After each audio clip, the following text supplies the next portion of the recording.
Après un accident de voiture, la mère demande si son fils va bien. Elle appelle les urgences. Alors qu'elle s'approche de l'enfant, c'était un zombie. Quelqu'un lui demande si elle va bien, mais il est attrapé par le cou et tiré à l'intérieur. Tout était devenu un chaos. Des zombies étaient là partout, même dans les hélicoptères. Dans une base militaire, le commandant dit que leur devoir est de protéger les citoyens, mais qu'il ne pouvait pas envoyer des troupes mourir en vain en combattant les zombies. Il dit qu'il n'y avait qu'une chose qu'ils pouvaient faire, protéger leur famille. Ceux qui voulaient le faire étaient autorisés à quitter la base avec des armes, et ils attendaient qu'ils reviennent avec leur famille. Il leur souhaite bonne chance.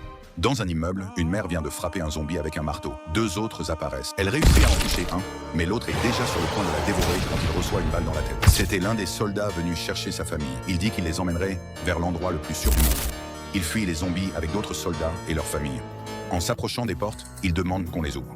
Le commandant, qui était déjà en train de se transformer en zombie, dit qu'il ne peut pas ouvrir car il pourrait y avoir quelqu'un d'infecté. Un des soldats insiste en disant que personne n'était infecté. Le commandant leur ordonne de s'éloigner des portes. Une immense masse de zombies s'approche. Les soldats, certains se font mordre. Les balles finissent par manquer.